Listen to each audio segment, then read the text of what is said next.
For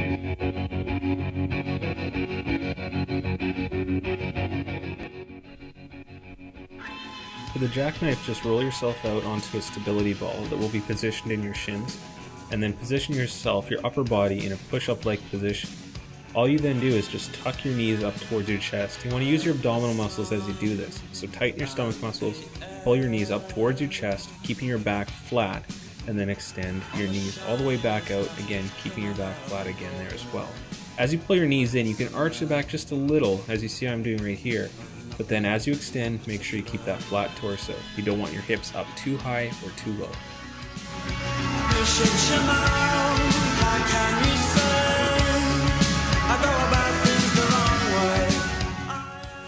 If you don't have a chin-up bar, what you're going to do is a single arm pull down using a doubled up band. So you'll notice that I've doubled both sides of the band and I'm holding onto both handles here. You're going to use one arm at a time, and this is going to allow you to get double the resistance rather than using both arms. Then position yourself away from your attachment point, either a chin-up bar or a door, down on one knee, and then extend your arm all the way up above your head and then pull your elbow all the way back, again kind of mimicking a chin-up movement here. Now what you want to do is make sure that your torso is leaned forward slightly to match the angle of the band. So this way you're not actually pulling the band from in front of you, you're pulling it straight down. I am the sun and air of nothing in particular.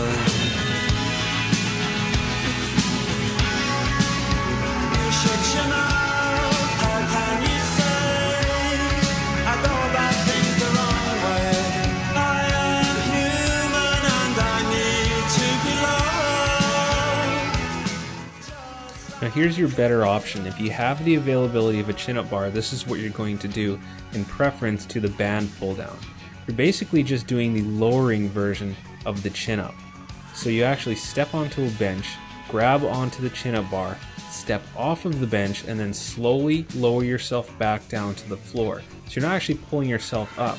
What this does is it actually trains your body to be able to do a full chin-up, because most people are unable to do so at first.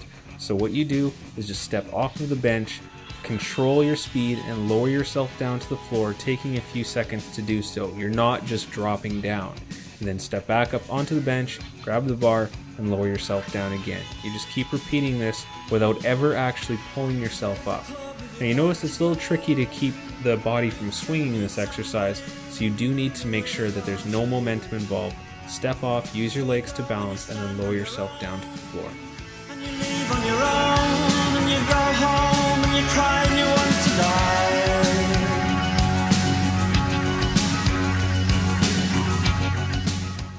Here we're taking the alternating lunge from last week and adding in a curl to this exercise. So as you lunge out, you're going to curl 2 dumbbells up at the same time. So as you hit the bottom of this movement, the dumbbell should be reaching the top of your shoulders. Make sure with this exercise that you keep your back nice and straight throughout.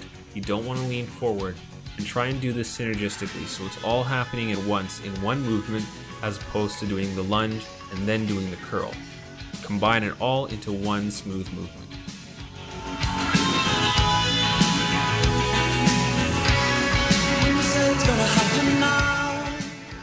Here's your first superset. The superset is just combining 2 exercises that work the same muscles into one big set. Here we're doing a push-up to start. Again, if you can't do the full push-up from the floor, you're going to do one of the easier versions that you've tried before. And then you're immediately, upon finishing the reps for the push-up, going to transfer into a dumbbell press on a stability ball. So you take the ball, sit on it, and then make sure you have both dumbbells in your hands as you do so. You then roll yourself out until the ball is supporting your neck and upper shoulders. Lift your hips up slightly and then press the dumbbells up and together. As you bring them down, your shoulders or your upper arms will touch the ball, your shoulders will have a little bit of a stretch, and then you push the dumbbells again up and right together, making sure as you bring the dumbbells down that you're going just outside of your shoulder width.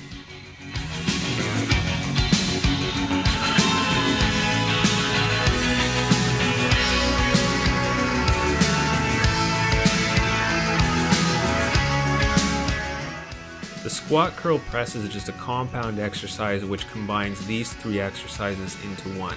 So you hold 2 dumbbells and then squat down to the floor to touch them to the floor, stand up, curl them to your shoulders, and then press overhead.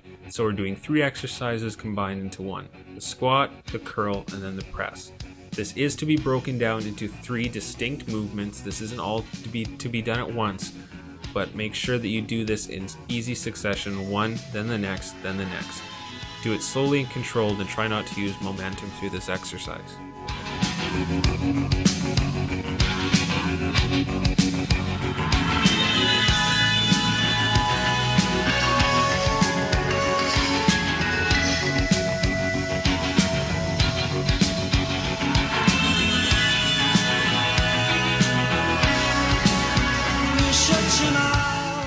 For the band rotations, you just position yourself on a stability ball so that it's supporting your lower back, and then you crunch yourself up till your abs get nice and tight and you feel like you're in a partial crunch position.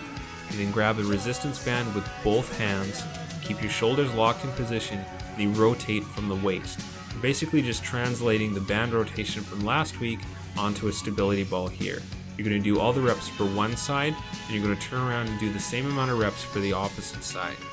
Again, you want most of the movement here happening from the waist. The upper arms should be kind of locked in position with the shoulders, and then you're just twisting from the waist, the torso, as much as possible. Again, try not to let your back curve forward too much. You want to be in kind of a partial crunch position. Your abs should be tight and locked on throughout the whole exercise.